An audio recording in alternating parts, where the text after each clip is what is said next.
Yeah, so today we've got Rose coming back onto Wide Open Podcast. And if you guys don't know, she was on, I think it was episode 11.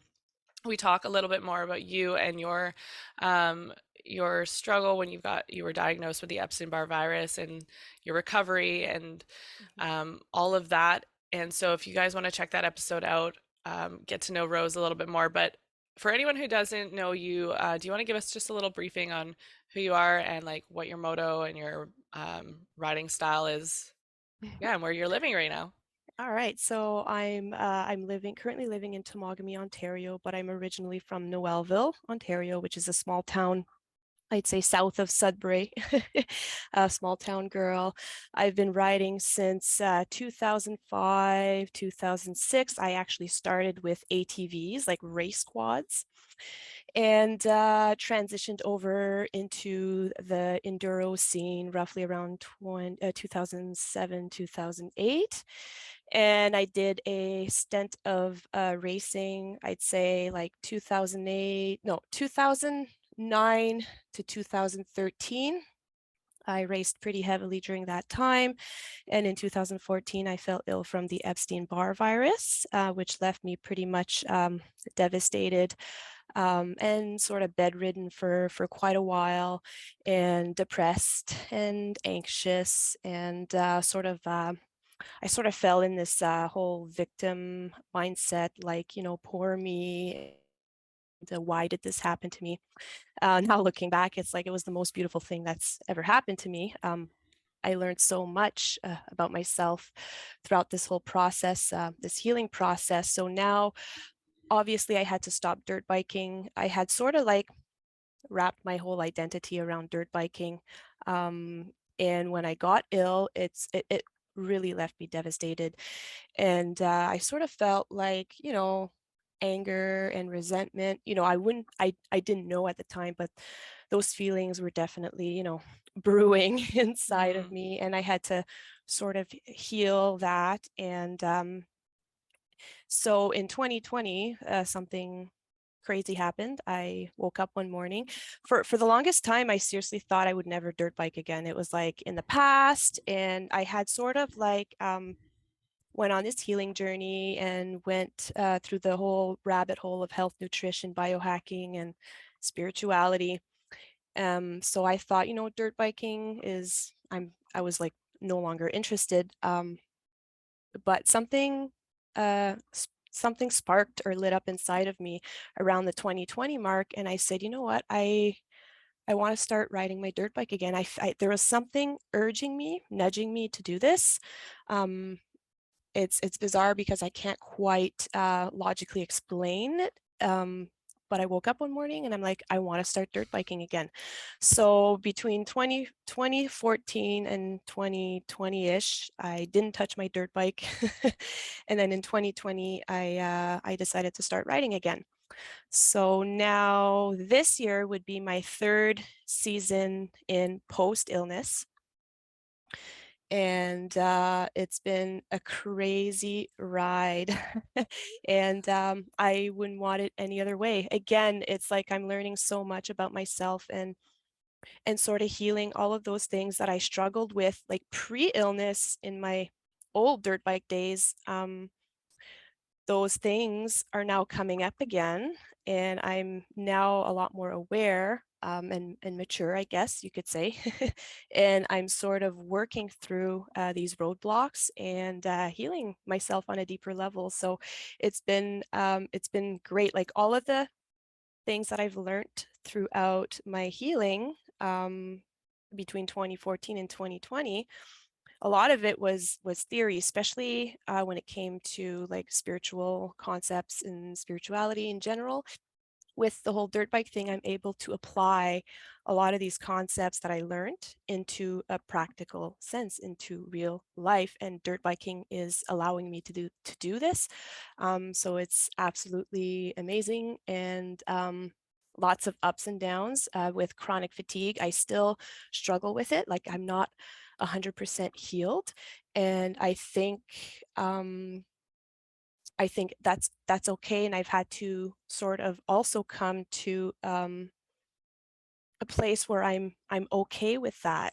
and to let go of this, like, I don't need to be a top performing athlete. Maybe that's not my purpose here. Maybe my purpose is something else. So it's being okay and letting go, being okay with it all, and letting it go, and having fun, enjoying the process, and finding joy and meaning with my life. So that's basically me in a nutshell.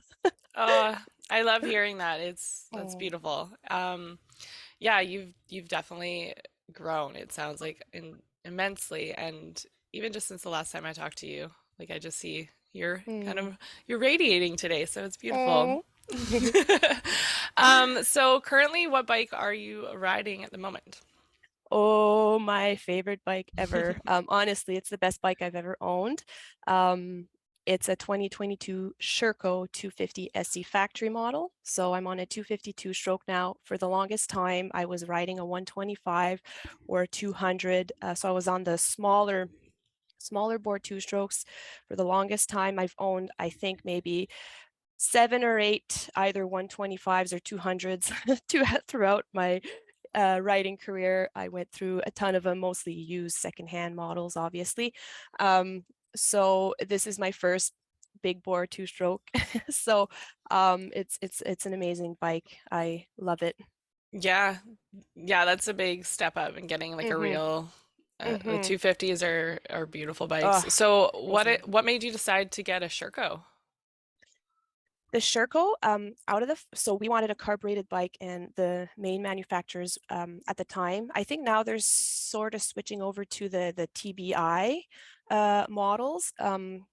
So we're going to see the TBIs come through in the next couple of years. But when I was in the market, KTM, Husky, and Gas, all they had were the TPIs, and we wanted a carbureted engine because we wanted the simplicity.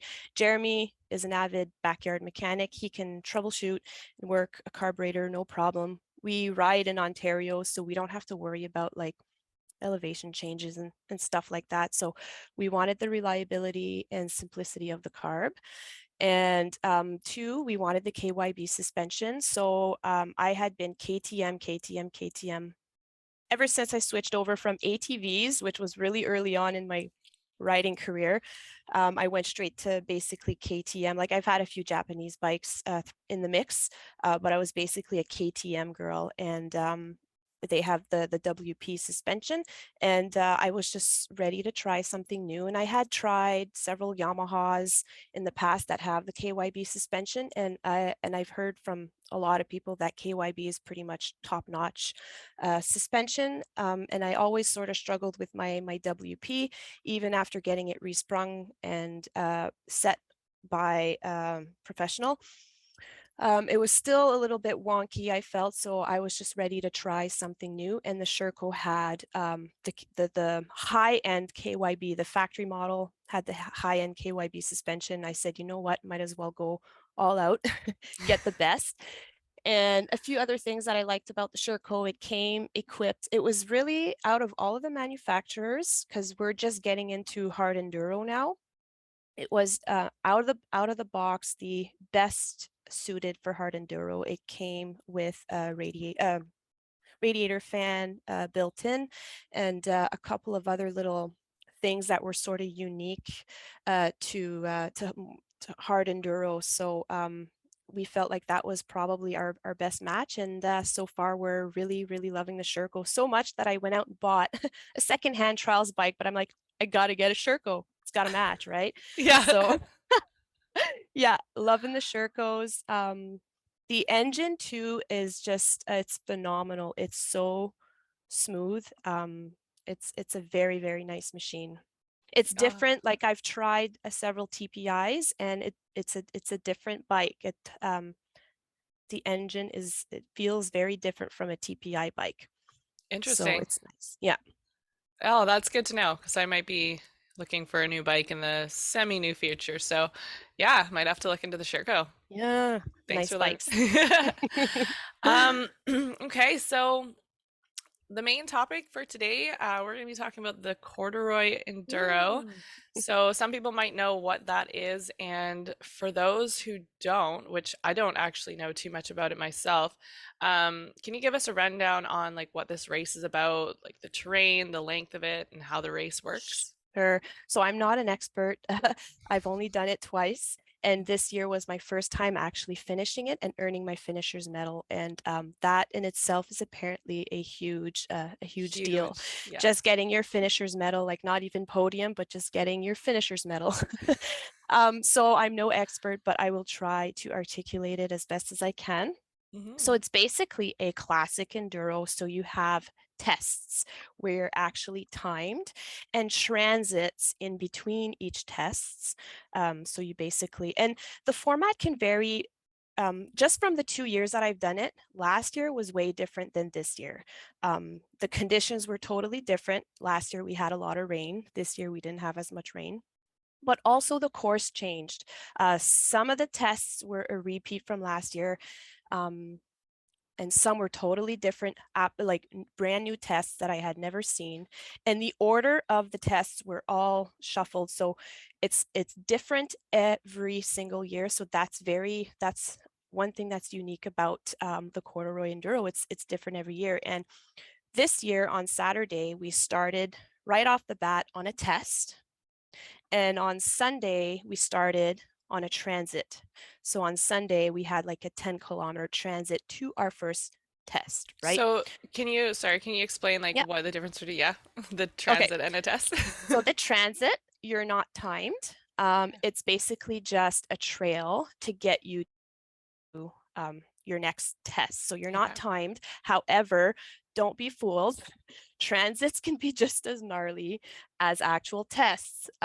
It's very bizarre because you would think, oh, transit. Like some of the transits are dirt roads, which is amazing because you get to like sit down on your bike and recover for a few minutes before your next test. Um, but like there was one transit section this year called Miserable Lake. It was actually, I think, on Sunday, the hardest trail of Sunday was an actual transit, not a test. So don't be fooled. Transits can be just as gnarly. So yeah, the transits, you're not actually timed, but you have to maintain a relatively good pace in your transits because overall you don't want to be falling behind. So maybe I should cover this. So you're assigned a minute to take off. So I was minute 25 this year. So let's say the race starts at 9. I start at 9:25. And there's 5 or 6 riders per minute. So there would be, people lined up beside me starting at the same time as me. So I started at 9:25 because I was on minute 25. It sort of like spaces out all of the riders. And I think this year we had, I don't know if it was like, I don't know if it was like over, I can't even say. There's a lot of riders this year. I think the biggest turnout they've ever had. Um, where was I going with this?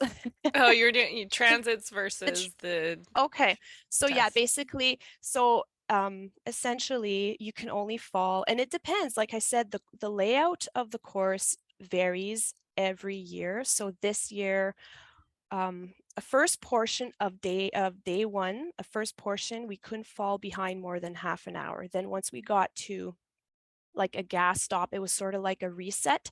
Then from there, we would continue on and we couldn't fall back more than an hour. So like an hour on my minute, you know what I mean? So I'm Mhm. minute 25. So you're sort of on the clock all the time. So yes, you're not timed during your transits, but it is wise to keep a good pace because you don't want to be falling behind. And next thing you know, sort of what happened to me last year on day 2, I ran out of time. By the time I got to my last test, um, they wouldn't let me through because I went over my minutes. So you still need to keep a good pace, but you're not supposed to be speeding on the dirt road. So it's, you just got to use your judgment there.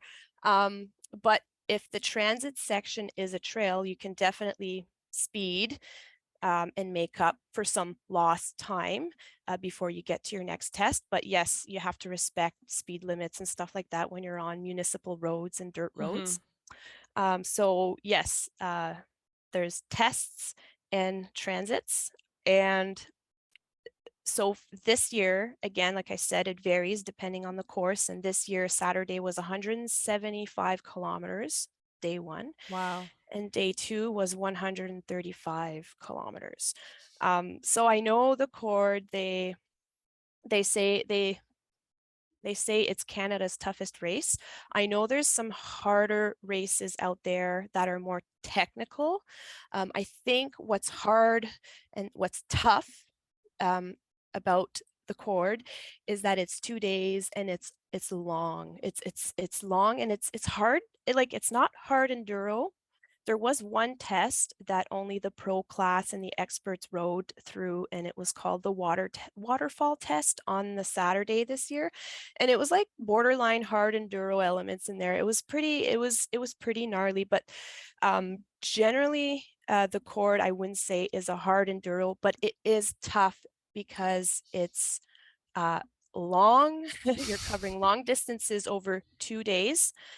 And the conditions, because there's just so many riders going through the same rut, right? A lot of it is single track. The conditions get gnarly. And some of the holes, the mud holes and the water crossings are deep. So it definitely is a tough race. And if you can make it without your bike breaking down, or you you or your bike breaking down, it's a pretty big accomplishment. So Yeah. yeah. Wow. Mhm. I would say like that's definitely would be my challenge, like the Mm, length of the riding. I'm that not was an mine. endurance person. Yeah. Well, That was you said exactly. the last time you tried it, you were having issues sleeping the night before. Mhm. So this year, in preparation to it, knowing what had happened to me last year, I put a lot of effort into sort of resetting my circadian rhythm. Mm, 2 months prior to the event, like no joke, I started taking, I bought this magnesium powder that has a little bit of melatonin and other like neurotransmitters in there to help you fall asleep and stay asleep. So I was sort of um, doing these things to make sure that I was consistent in my sleep patterns. And I freaking slept like a baby the entire weekend this year. And I'm impressed because we stayed there in our tents. It was cold. It was a cold weekend for end of September. We had a couple of really cold nights, but we had a wood stove in our tent, and we slept in our like on our cots in a wow. little sleeping bag. And I slept really well the entire weekend. I'm actually really impressed. Wow. Yeah, I prepared for that because last year, just to recap, I got through day one. And honestly, last year, I didn't know what to expect because it was my first time riding the corduroy or racing at the corduroy enduro. Is my second year riding my dirt bike post illness. I'm not a racer anymore. I'm just a hobby rider. Um, so I don't have that race momentum behind me. So I'm basically a trail rider going there to race one of Canada's toughest races. And I get through day one, and it like, I don't know what it is. It's like it traumatized my body. I pushed so hard that I got to my cabin. We stayed in a super cozy cabin with some amazing friends. It was great, but I couldn't sleep that night. Like I didn't even sleep 1 minute. I laid in bed with, and this is not typical of me. I'm a pretty good sleeper in general. I literally laid in bed with like the worst case of insomnia in my life. My heart just pounding out of my chest. I couldn't like, my body was in a fight or flight. My nervous system was just hijacked, and I couldn't calm myself down. And I had taken sleeping pills the night before, and I had done my magnesium soak in my hands. So I got some magnesium in me to help me relax. And still, I was just, it was crazy.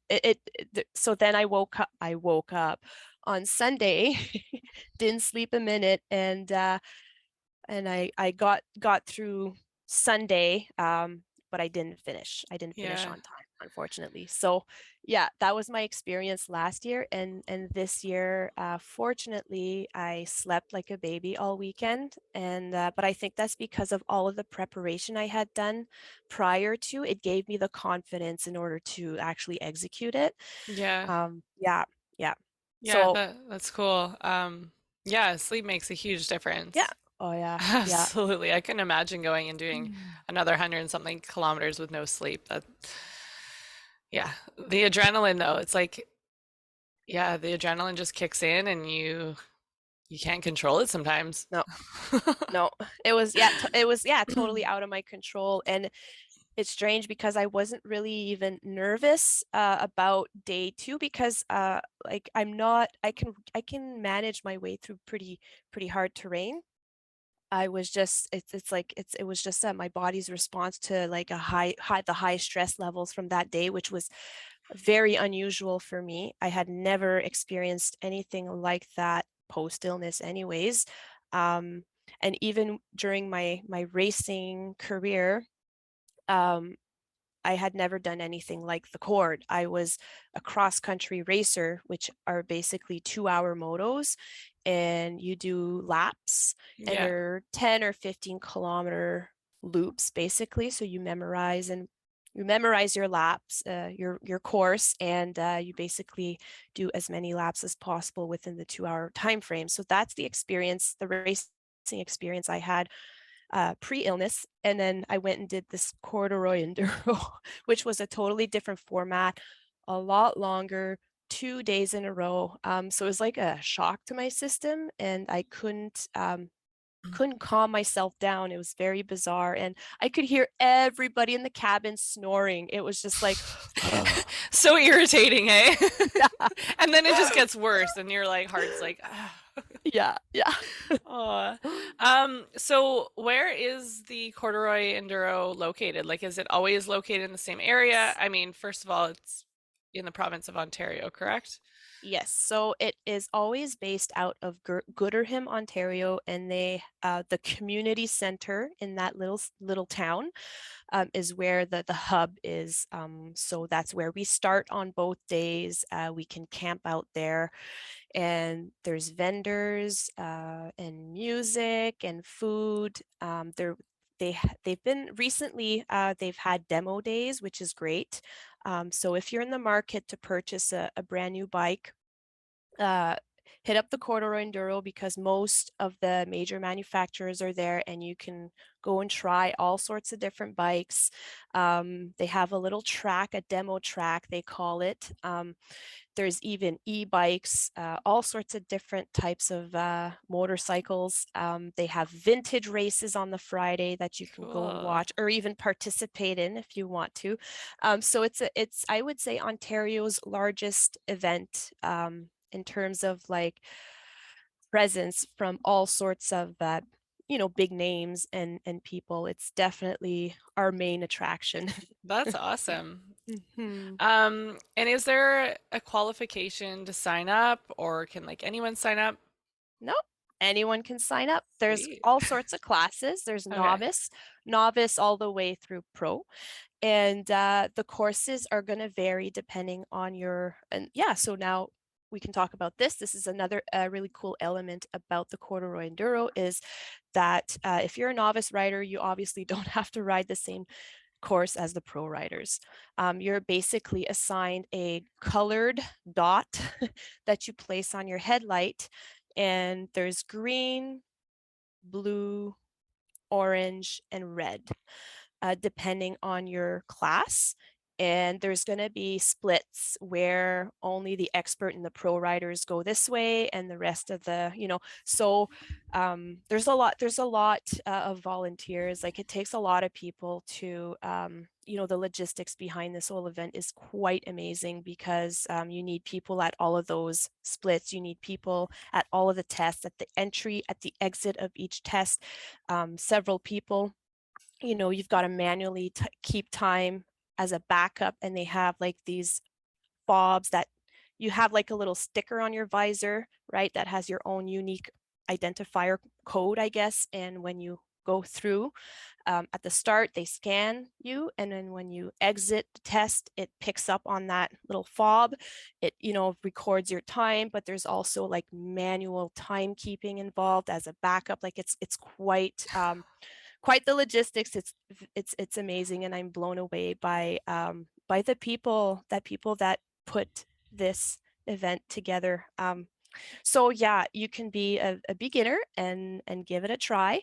If you don't finish on Saturday, it's no big deal. You can try again on Sunday. So it's not like if you don't finish Saturday, you're out for Sunday. So you can still ride both days. And like I said, the novice won't be riding the same as the expert. There's some variation in the course, and they give you like, you sort of know what your route is a couple of weeks in advance, and it's outlined in a nice little magazine brochure. They put a lot of work into Wow. organization of the event. So yeah, it's quite interesting, and you see all of the kilometers to each test, and it accumulates, towards the end of the day. Oh. It's so a lot of people, they'll print that route sheet and they'll like tape it on their bar pad, or they'll hang it on their handlebar somehow, so that they sort of know how they get to a test, and they can roughly know how many kilometers long that test is. So when you're racing, you can set your pace during the test, Yeah. because there's some tests that are 5 kilometers in length, some are 15 kilometers in length, right? So it gives you an idea, how much you can push. So some people will do that. I literally just winged it. I'm like, no, I don't want to know. I just literally followed the arrows and people doing this or that, this way, that way. I didn't want to bother with the route sheet, but I know a lot of people do that. There's gas stops as well, because it's impossible to make it on a tank, Yeah. 175 kilometers. We had 3 gas stops on Saturday, 2 gas stops on Sunday. So if you're running a motocross bike with just the stock tank, Me. it might be a good idea to invest in an oversized tank. Mhm. Although I think some motocross guys do. Race the cord. They probably use all 3 gas stops, I would imagine. Okay, I've so you only can't like add an extra gas stop in, you only get the three. No, Oh, okay, no, you gotcha. only get the 3. So, and yeah, so you'd have to sort of figure out what your fuel range is with your bike, and Yeah. then like you could easily go 80 kilometers before a gas stop, depending on how the route is laid out. So you need some good range, definitely, if you want to tackle that event.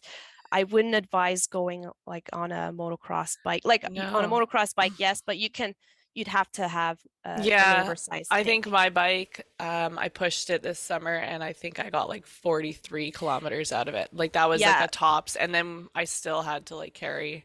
I think So yeah. we siphoned some out of a tank just to get back, So but yeah. 43 is like, especially like this year, the Saturday was 175 kilometers. I think it's like the longest day they've ever, like that's long. And I think the first gas stop, you're already like 70 kilometers in or something like that. That's nuts. Yeah, so definitely, if it's something you're interested, make sure that you can Yeah. manage the fuel situation. But a motocross bike will get through that terrain, no problem. Might Yeah. require a little bit more clutch work, and your suspension might be a little bit stiff, but no, you can definitely manage Yeah. in that I could only terrain. imagine my my clutch hand would just be like on fire after that. Yeah, So I would yeah, definitely need a yeah, new clutch. yeah, for Um, sure. and what time of the year does this happen? You're saying It's September. always always at the end of September, and they've already got their dates out for next year. They're literally like they're on it. So the cord was done, and I recall like a couple weeks after the cord was done, they've already announced, the dates for next year. So it's a big event, and yeah, it's worth checking out for sure, especially if Hmm. if you're in Ontario, do it. Yeah, Yeah. might be it would be worth the road trip, I think. Yeah. Oh yeah, yeah, absolutely. And how much does it cost to enter? Entry fees are going up in general. Last year, I think I paid close to I was close to $200 per person to race. I think it was maybe 180. Hmm. Um, but it's 2 days, and there's like, you go there and there's a lot.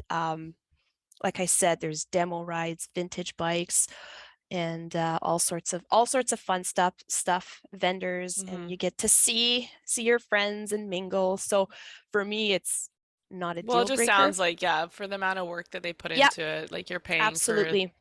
it's a big event. Yeah. It is, and the volunteers required, like I said, just because it's a classic enduro with all of the tests, the format of the race requires a lot of volunteers at the event, and it requires a lot of volunteers to actually build those trails and maintain those trails, because Hmm.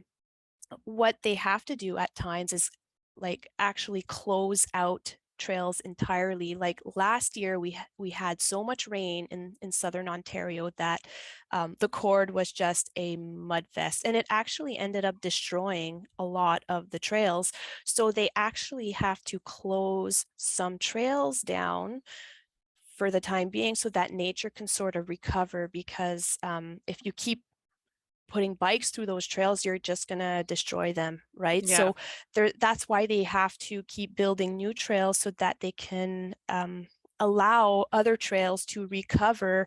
And they sort of change the format every year that way, so that the trails are rideable and well maintained. So yeah, it's a pretty big event. And what's cool is you can ride those trails anytime. I think they don't Oh. let you, yeah, I think they give you like a 2 weeks before the cord. If you're caught, if you're a registered racer, and you're caught riding in one of the trails there, then you could potentially be disqualified. But like, that's only like a 2 week window prior to the event. But you can literally go there if you know the area and ride those trails all summer if you want. So Yeah. it's nice. That is cool because I know Hmm. some of the one series I was looking at when I lived out in Ontario, a lot of the races you can't pre-ride because, or ever ride because it's private land. So Yeah. it's very challenging. We're like out here in BC, we're pretty lucky where a lot of our races are on trails that you can ride all year long. So, yeah, that is good to know. Well, let's get into your experience with it. So kind of give us like a rundown on how the first day went, like getting into it, the start of the race, like what were you feeling at the time? Um, Honestly, I don't recall feeling overly anxious. I think my mindset was just to go out there and do my best. And that's basically all I can remember, really. I wasn't overly nervous, and I was actually looking forward to doing it and getting it done. I think Yeah. because of all of the work and preparation involved, getting to it, and now I was finally there. I was like, okay, let's go slay the day. So I had a really good I had I would say a strong mindset, which is unusual of me. That's something I've always struggled with, but I definitely felt really good that morning. I wasn't overly anxious, but I did have some butterflies, and I think that's normal and it's good. Um, and day one started on a test, and we were just out of the gate and go. So That's it was good. Both mornings were good mornings for me. I woke up, I had my little routine, because I was there from Thursday through Sunday. So Thursday, Friday, I sort of, had my tent set up with my little I had my little setup for food and stuff. So both mornings went really well, and I had time to eat, go to the bathroom because that's really important before.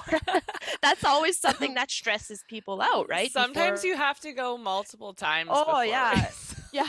So I had time to do like my morning routine and get dressed, without fussing around with my knee braces, because sometimes that happens. And then I feel like, oh my gosh, I feel pressured to like, I need to get going and I feel rushed. And then my knee braces aren't on properly. And then I fiddle around with that. No, it was like, I felt like it actually went pretty smooth for me. So I had, good That starts on both days and a really good mindset. I just wanted to get out there, do my best, and finish. Like I was like, I'm not quitting.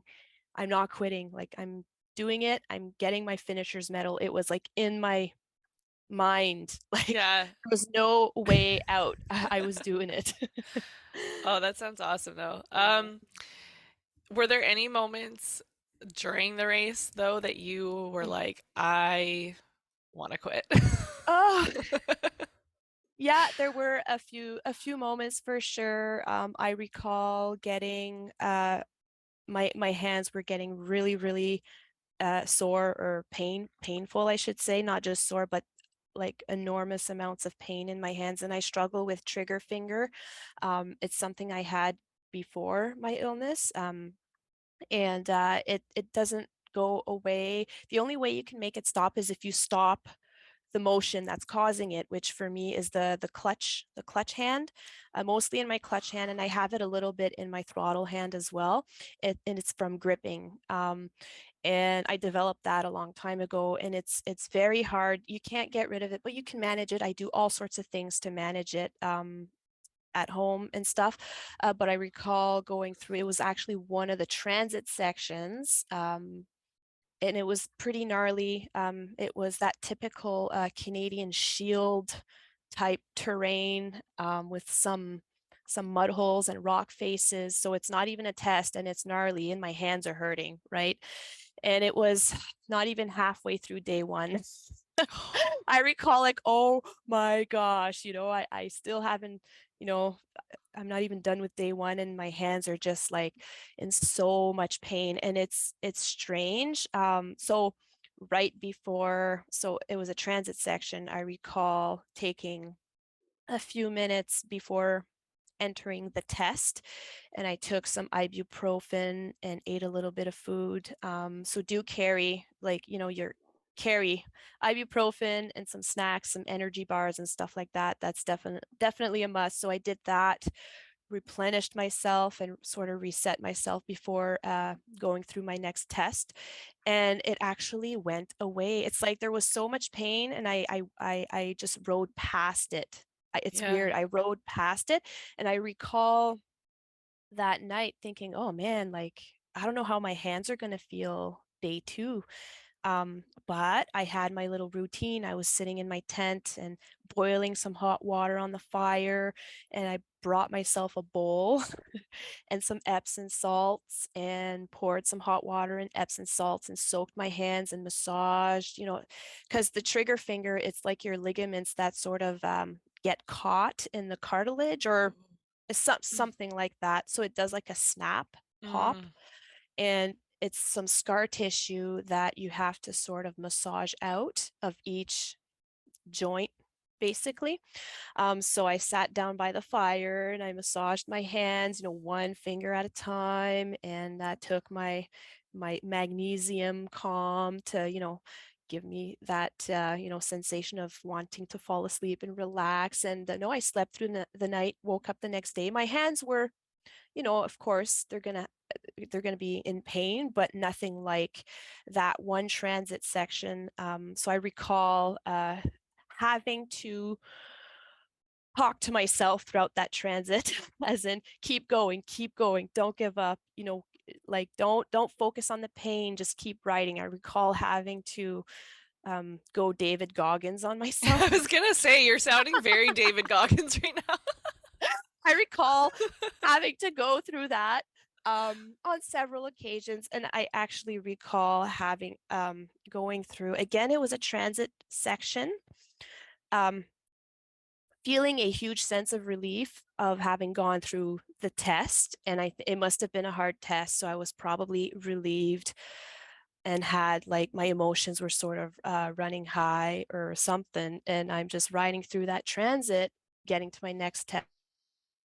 I recall like doing these meditations and making these sounds with my mouth, like, just getting through it and talking to whoever it is, God or source or this higher being saying, please, please give me the energy to finish. Like I recall going through that on a Wow. transit as well. And it's hilarious. But I think it's amazing to see um how you react Yeah. to stressful situations like that. So I definitely had several moments of like, yeah, having to talk myself through it or pray, like pray or meditate as I'm dirt biking, which is very unusual. It's not something I do, but I've had to do it during the cord because I had some pretty Yeah. difficult moments where I wanted to give up, but I knew I wasn't going to give up, but I knew that it would be painful to get that finisher's medal, and I just like just work, just go, just get through Hmm. it. It was yeah, I had several moments like that. Well, and that was going to be one of my question was like what was the difference about this time versus the last time you attempted? And I think you just kind of summed it up in the like you went into it much more prepared in your Mhm. spiritual and your Yeah. mental and your physical. But it's like what I'm seeing and hearing from even just talking to you last time about your story of recovery is that like everything that you learned through your recovery from an illness is what you're Mhm. taking into every challenge Mm. that you have in life now. And that's Mhm. like the coolest part is that the meditation and like the spiritualness and it's what's like allowing you to continue when it gets hard. Absolutely. Yeah, yeah. And I learned a lot from my last year's attempt. So this year I definitely knew a lot more, what I was getting myself into. I had a much better idea, so I was able to prepare more. I was on a better bike, a better machine, and my fitness was better as well. So everything was in my favor this year. So I guess there was no reason in my mind. I'm like, okay, so last year I almost finished. This year I have a better bike, I have better fitness, I have a stronger mindset. And there's no reason why I can't finish unless there's some sort of mechanical failure. So I almost had that subconscious mindset going into it this year. Last year, it was a bit of a wake up call. I I had never raced it, so yeah, it was a huge learning opportunity for me last year. But I do like last year. What I felt was what came out of it really is that I wasn't even upset with myself, with the fact that I didn't finish. And I think that's beautiful because my pre-illness Rose would have been really upset I would have been upset with myself and I would have been hard on myself. I could have done better. I should have done this. So that was I think the biggest positive about the whole experience last year. And this year was totally different. I just came in more prepared, and I honestly I slayed it. Like Yeah. I didn't podium, and I'm not like my times weren't nearly as fast as the real pro women riders. But for a hobby rider, for a trail rider, for somebody that struggles with chronic fatigue, I mean, holy crap, I freaking did pretty good. and and like it's another thing too. I don't always give myself, enough credit. And Yeah. I love to downplay, my successes, but this one is definitely it's a big one for me. It it taught me that like you can pretty much do anything you put your mind to. I know it Yeah. sounds cliche, but when you're willing to put in the work and the discipline, um, and there needs to be something greater than you that pushes you or that motivates you to do it. It's very bizarre. For me, it's just my growth. Yeah. The reason why I went in and did this race is it's not because, yes, it was nice to get that little finisher's medal, but that wasn't really the point. The point was to so that I could grow and learn and test myself and put myself in this really difficult situation, Hmm. see how I react and see how, see how I navigate it. And it was quite interesting. I'm definitely like what I learned about this year's attempt, I finished great. But I'm a very delicate and passive writer, and sometimes that pisses me off. I wish I was just more more aggressive and grr, and I would charge more. But I'm more passive. I'm more delicate, and it's beautiful. So I'm learning to love that about me and not like compare myself to other women that are just like full of fire, full of like they have this competitive rage, I guess you could say, and they Hmm. like rah. I'm not like that. I'm a very passive and delicate person, individual, and it's okay. There's nothing wrong with Yeah. that. And I've had to like, because that was one thing too, like this year I finished. So last year I didn't finish and I wasn't upset about not finishing. I was actually okay with the fact that I didn't finish. This year I finished and I actually had these thoughts of like, I could have done better, which is very strange. At least I'm aware. Um, but it's very, very interesting how we navigate all of this. And Hmm. yeah. No, I think it's like huge, and you should be so proud of yourself. And I think that's why a lot of us go out and do these Hmm. wild things, and it's not for the medal. It's like I agree with you. I think we're very similar riding styles. It's to test yourself, and Hmm. we put ourselves in these situations in life where we want to see what the physical Yeah. body and mind can do. And yeah, I think this is a very good race if you want to Oh challenge yeah. every bit of yourself.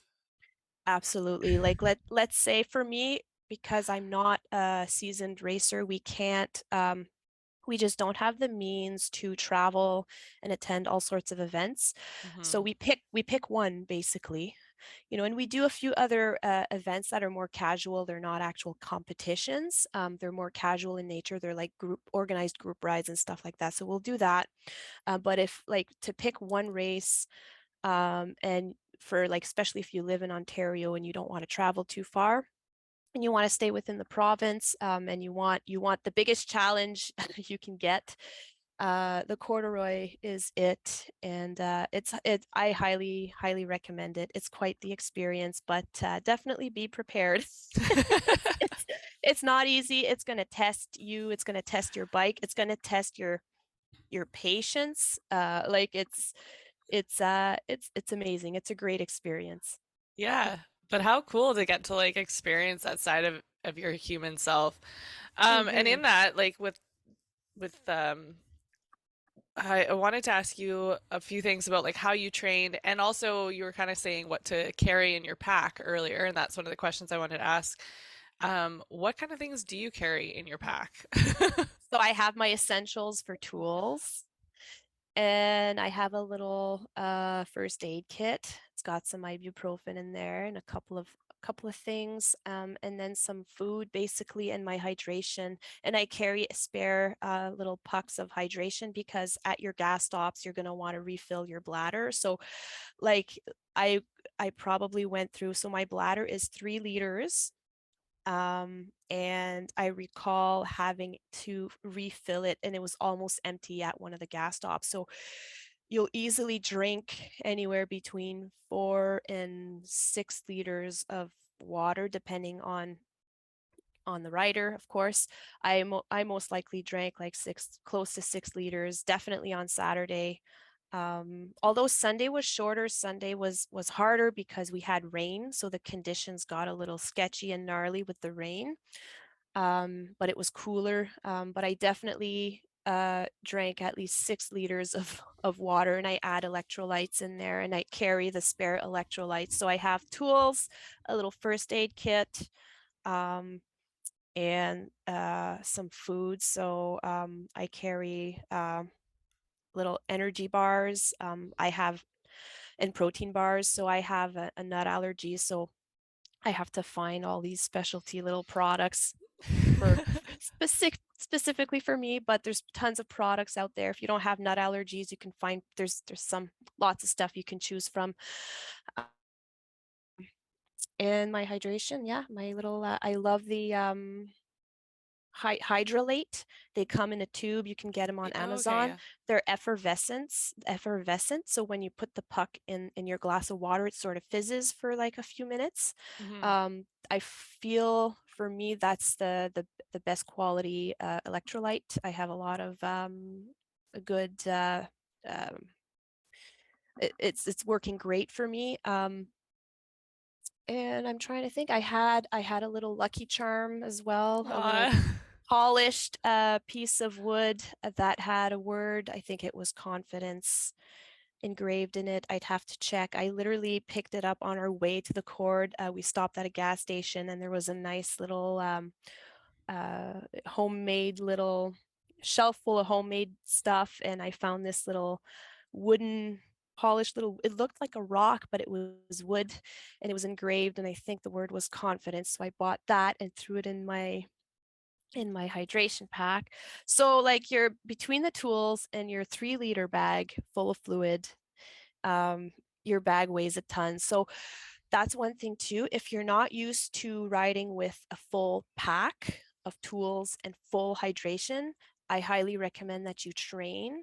So what I did, because I knew that this year I switched to a larger Klim bag. I think it's called the Knack pack, so I could carry more stuff. And I started using that pack early on in the season. So I switched from the Yuzui, which is just basically a small little bag with your hydration and you have room for like 1 granola bar, Hmm. basically.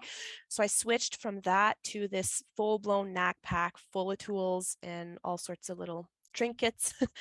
And make sure you prep in advance and you ride with that full months prior and get your core, get your legs strong enough to withstand that extra weight because it's heavy. Because Yeah. I remember the first ride I did with that full bag. I was like thrown way off. I was like, holy mac, like, I can't ride today. This is too heavy. And I was, all up in my head, of course. Yeah. So it's really important that you train months prior with your full gear, essentially. Hmm. No, Yeah. that's a good tips. Are there any other tips on like specific skills that you think that people should work on? Like, I mean, I'm sure there's a lot of like log hopping and balancing and Um, what the main thing with the Corduroy Enduro, um, you need to ride as much as you can and as often as you can. So I highly recommend just riding and putting in the seat time. In terms of skills, you don't really need that much skill. Like a cross-country racer can manage in cord terrain. You don't need to be a hard enduro rider to okay. get through the cord. You can be a trail rider and get through it no problem. But you need to be in shape. So you need the stamina. You need to be able to ride for prolonged periods at a time. So my best advice would be to ride as much single track as possible and put in the seat time. And that's what I did. As much as I love doing drills. So I love practicing my wheelies and, balance drills and stuff like that and clutch work. But because I knew I was preparing for the cord, I sort of put that off to the side and I just rode. I rode my bike, rode, and ride and don't stop. Ride. So that's my best advice. I in terms of, and when you ride, you do improve, your skills will improve. They won't be like specific skills like log hopping, but your skills will gradually improve as you ride, and your Hmm. stamina will improve. So ride as much as you can, and when you ride for long distances and don't stop every 2 minutes. Ride with your hydration pack and just don't stop, and cover as much ground as possible. So that's your best way to prepare for the cord, as opposed to like doing drills. Like drills are fun. Yeah. There's a time and place for drills, but if your goal is to do the cord, you kind of have to say, okay, we'll do drills at another time. And right now we just need to focus on seat time. So ride your bike as much as you can. That's good to Got know. you've That's got really 100 you got 175 kilometers to cover on day one. So make sure you can ride that. Yeah. Well, that's going to be like a ton of laps on the Yeah, stuff that we have because we don't. yeah. That's the problem with the island is we've got some good terrain, Yeah. but we don't have long terrain. So, yeah. No, that's good. That's really good advice because I would have thought more like skill based, but Okay. seat time sounds Seat good. time, seat A time, and like lot of work to same do. with us. Same with us. We don't have like we have a lot of trails now where we live. We've been developing them now, third year back into riding. We have quite a bit of trails, but we don't have 175 kilometers worth, right? So what we do is we'll go to we have a track we call the tire track, because there's an old set of tires, a big tires, just in the middle of a random field. So we go to the tire track and we'll put our watch to an hour, and it's like 10-minute lap. So we'll do as many laps as possible in an hour, and we don't stop. Wow. So if you can do something like that, let's say you have a 10-kilometer course, set your watch to an hour. If you're really ambitious, 2 hours, and just ride nonstop. Find your pace, and you want to ride smoothly. So another thing too is try to find your pace where you're smooth, you're right on the edge, where you're pushing, but you're not pushing too much, where you're making a whole bunch of mistakes and fumbling, and because then you lose time. So you want to find that sweet spot where you're riding really smooth. And when you're riding smooth, you're conserving energy, right? Hmm. So Wow, good tips. Yeah, I think that kind of covers everything that I can think of at the moment. awesome. Yeah, that was really good information. And I mean, I kind of think I know this answer, but would you complete this race again? Yes, yeah. Yeah. And it's because I've been sort of contemplating, because I was recently sick. I'm just getting out of a cold now, and I had a lot of time to sort of sit down and think about what am I going to do for 2023, and sort of recapitulate on this year, what I learned from this year, what I want to do again, what I don't want to do, all of these things. So I've had time to sit down with myself and think. And I definitely want to do the court again next year, but I don't think my goal is to be a racer. I think due to just my circumstances, I mean, um, I, I don't have the best vitality. And it's something I wish I could overcome, but I'm also learning at the same time to love myself just the way I am. And yeah, I don't think my thing is racing, and my thing will be more, I think I'm going to be moving more into drills and refining my skills. However, I do want to be able to maintain this level of fitness where I can go at any time and ride and finish the cord. So that's like sort of my baseline for now. Maybe in the future, my circumstances will change. My body will have healed another layer, and I might have more energy to do something more outrageous than the cord and try something even more difficult.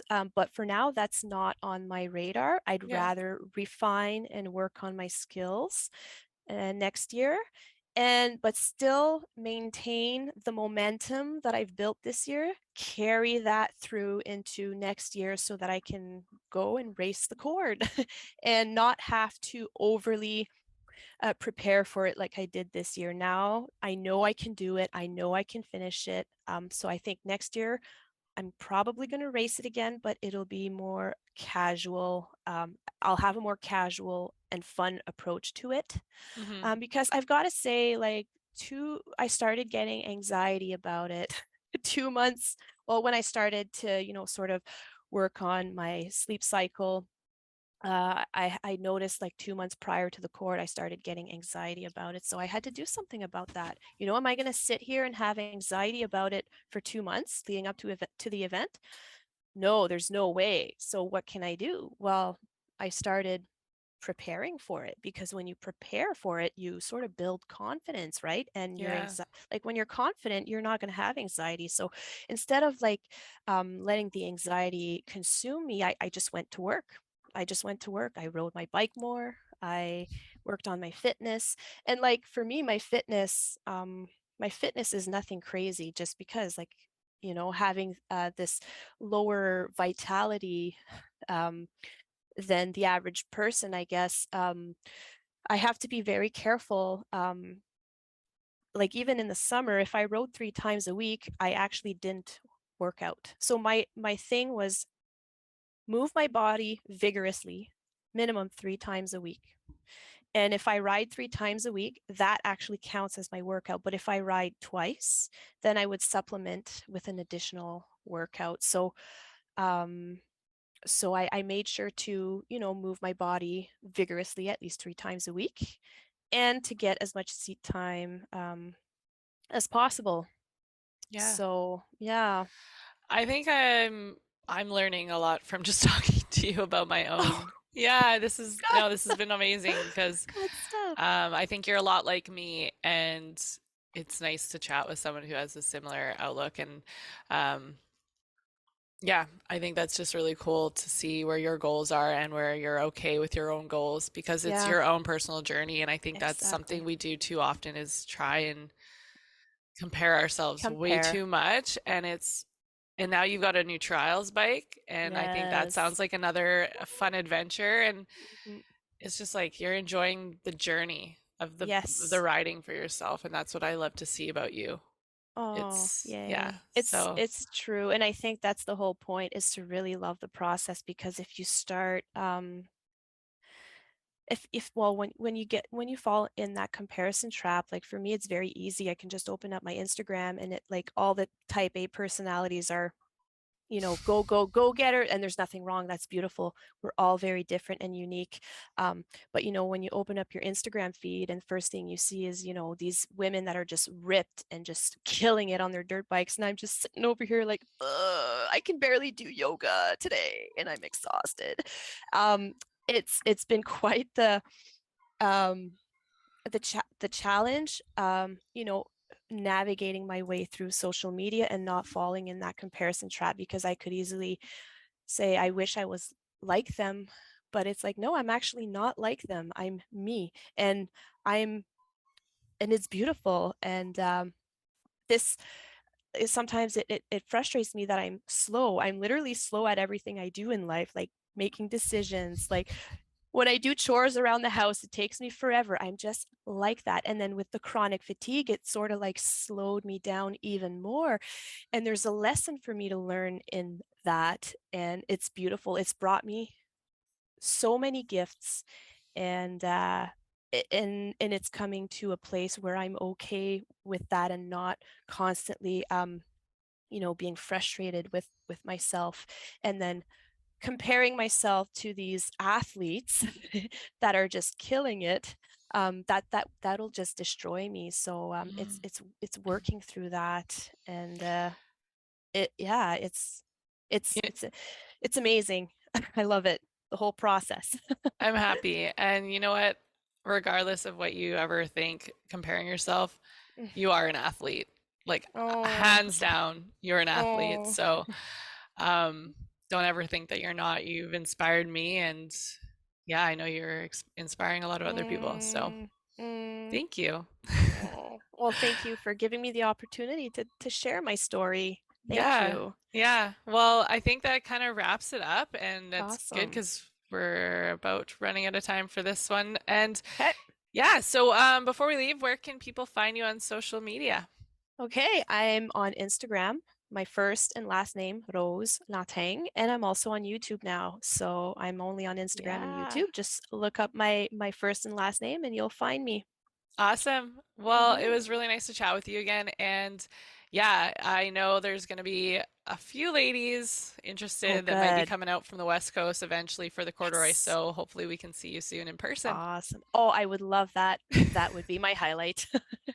Let's do it. All right. Okay. Well, have a good Awesome. rest of your day. We'll chat soon. Okay. Yes. Sounds good. You too. Thank Okay. you. Bye. Bye. If you enjoyed this episode, make sure to subscribe to the Wide Open Podcast on Spotify and follow at Kayla Louise on Instagram. That's at KELA Louise, and look forward to more episodes.